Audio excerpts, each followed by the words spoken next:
السلام علیکم ورحمة الله وبرکاته. د جمعې مبارک شپه او د رمضان میاشت ده. آینده کال ګور موږ تاسو مړی که ژوندي یو بختور به ورسیږي.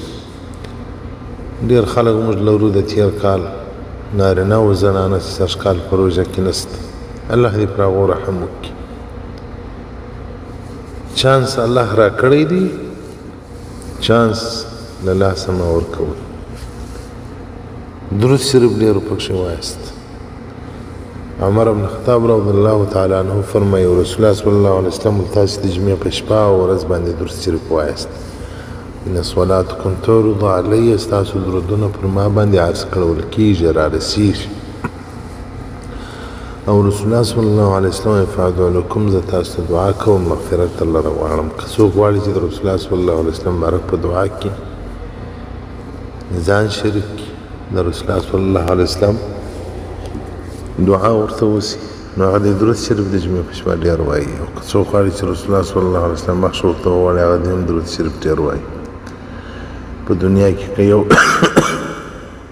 نیک بنده د الله جل جلاله دوست وي او موږ تاسو ته دعا وکړي، موږ څونه خوشحاله کېږو. نو رسول الله صلی الله علیه وسلم په انبیاو کې سردار دی، نو د هغه په دعا کې ته یادېږي، نو ولې بیا دومره غفلت کوي؟ شیخ عارف الکبیر ابو طالب مکی رحمت الله علیه مبارک وایي تاسو درود شریف وایاست، هغه کم درود شریف 300 مره 300 واره دی. علماء کرام وایي فینبغي للمسلم، مسلمان لره شایي ده ان یواظب چې دوی همیشه توب وکړي د جمعې په یوه ورځ او د جمعې په شپه باندې رسول الله صلی الله علیه وسلم درود شریف ووایي 300 واره. والاحب الافضل ښه کار بیا دا دی چې درود شریف ووایي 1000 واره، لکه څنګه چې حدیث مبارکه کې راځي من صلی علیه یوم الجمعه، که چا د جمعې په ورځ پر ما درود ووایي 1000 مره 1000 واره لم یمت، نه مرې تر هغه وخته پورې چې مخکې تر مرګ دی په جنت کې خپل ځای ونه ویني.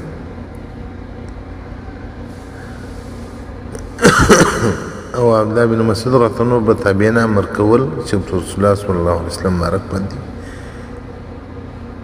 1000 واره درود ووایست. او بعض علما کرام بیا وایي ښه کار دا دی چې دغه الفاظ باندې ووایي اللهم صل على سيدنا محمد عبدك ونبيك ورسولك النبي الأمي وعلى آله وصحبه وسلم. زه درته مشکل نه لري چې درته اسانه وي هغه درود شریف ووایه. صفحه 1 الصلاة على النبي صلى الله عليه وسلم أحكامها فضائلها. نو مقصد درود شریف دی ډېر یې ووایسته. الله جل جلاله دې موږ تاسو ته د درود شریف ډېر ویل نصیب کړي. درود شریف د رسول الله صلی الله علیه وسلم مبارک سره مینه اضافه کوي. په درود شریف باندې د رسول الله صلی الله علیه وسلم رضا لاسته راوړي، په درود شریف سره د الله جل جلاله رضا لاسته راوړي، په درود شریف سره سعادت دارین حاصل کړي. صحابه کرامو رضی الله تعالی عنهم اجمعین د رسول الله صلی الله علیه وسلم سره ډېره مینه وه، بس خپل سرونه یې د رسول الله صلی الله علیه وسلم په محبت کې قربان کړل. موږ تاسو سرونه نشو قربانولی ځکه یوه ژېره هم نشو پرېښودلی، یو سنت د رسول الله صلی الله علیه وسلم په کور کې هم نشو ژوندی کولی، اولاد هم د رسول الله صلی الله علیه وسلم په طریقه نشو برابرولی. هایا سر ورکول، سر قرباني کول دا ډېره لرې خبره ده. راځئ درود شریف خو ووایست. درود شریف په وجه باندې خو به محبت پیدا شي، چې محبت پیدا شو دا نور کار ورته په خپله زمینه برابره شي. شماس بن عثمان مخزومي رضی الله تعالی عنه اجمعین یو صحابي و،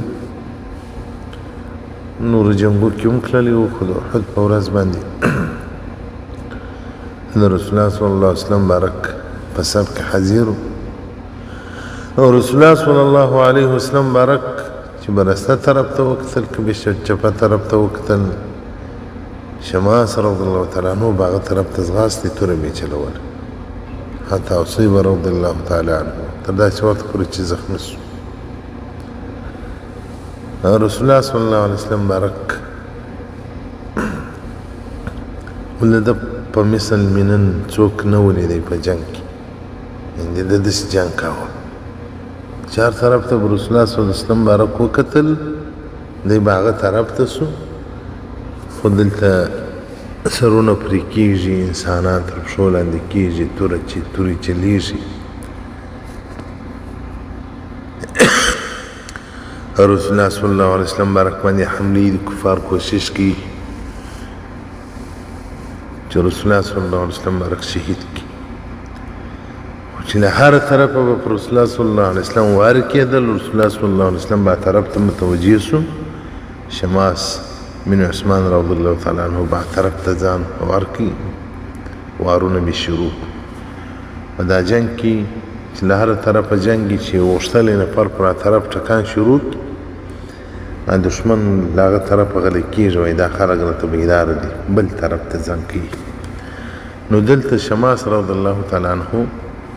به هغه طرف باندې د غش وارونه شروع زخمی سو رسول الله صلی الله علیه وسلم بارک واستو مدینه منوره ولا ام المؤمنین بی عائشه رضی الله تعالی عنها خونتي ورو التي التداوي وكي ام سلمى رضی الله تعالی عنها بارک وفرمایلی انه ابن عمي داز ما دا اکاز ریدی وانا اولى به زي خدمتكم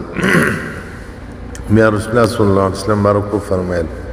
یو سیده ام سلمى کړه دا غو حجره او خونتي و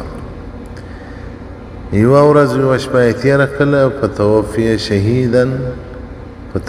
شهیدا شهید ژغ نه وکړي خوراک نه وکړي بیا رسول الله صلی الله علیه وسلم بارک امر وکړي والحد یوسي دا نور شهیدانو سره یو ځای ښخ کړي په خپلو کالو کې ښخ کړي څلور دېرش کلنو او د ډېره ښه ځواني وله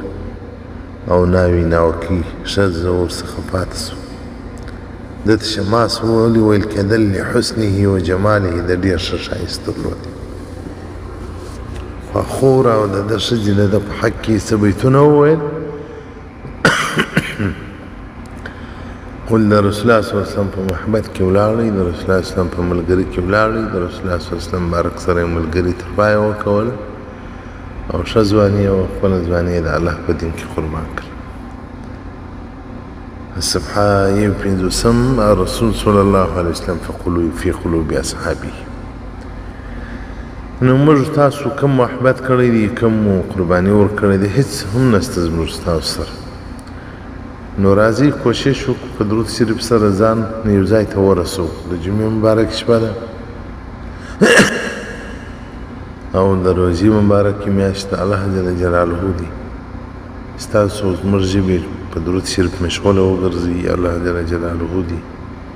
موږ تاسو ټول اهل د جنت وګرځئ الله جل جلاله دی موږ ته توفیق راکړي چې ښه عبادت وکړو ښه بندګي د رب الجلیل په دا روژې په میاشت کې وکړو او موږ ته دعا وکړو چې الله جل جلاله د حرمینو ادب را نصیب کړي راغلي خیور ته چې الله ادب را نصیب کړي دا دونه خلکو کې ګورم ټول جنتیان کړم یوازې ځان دوزخي کړم که اعمال مې دغه دي نو الله دې د ټولو مؤمنانو سره موږ هم جنت ته داخل کړي الله دې ما د جنت وګرځي نو زه هم د عمرې په سفر کې یم الله لره دې بار بار حمد وي موږ ناچیزه بندګانې د حرمین و زیارت ته راوغوښتلو الله دې خپل فضل کرم نور هم راباندې وکړي راتلل په پیسو نه دي په میدان هوایي ریپورټ چې زه راتلم هغه عملي والا یو نفر غږ کې وایي دلته راسه که دا نورو خلکو یې ما وار راله مخکې پوره کونټر وکړه دغه باندې پخوا یې ږیره نه درلوده اوس یې ښه ږیره وه ما راوایي ته ډېر ځې دعایي به راته کوې نورو خلکو ته وایي دی ډېر ځي ما سره یو ملګری دی هغه وایي زه هم نه کړم ده په زور اړې کړم ولر ځه دا د زور خبره نه ده دا بل څوک یې استی بللو والا رب الجلیل دی استول والا رب الجلیل دی دا په مال او په ځواني وو دا په علم او په هېڅ پورې تعلق نه لري حقیقت ډېر شتمن انسانان پاته دي ډېر حسین انسانان پاته دي ډېر ښه علما پاته دي خو رب جلیل چې زموږ قسمت وکړي دا د الله جل جلاله احسان دی موږ به تاسو ته دعا وکړو السلام علیکم ورحمة الله وبرکاته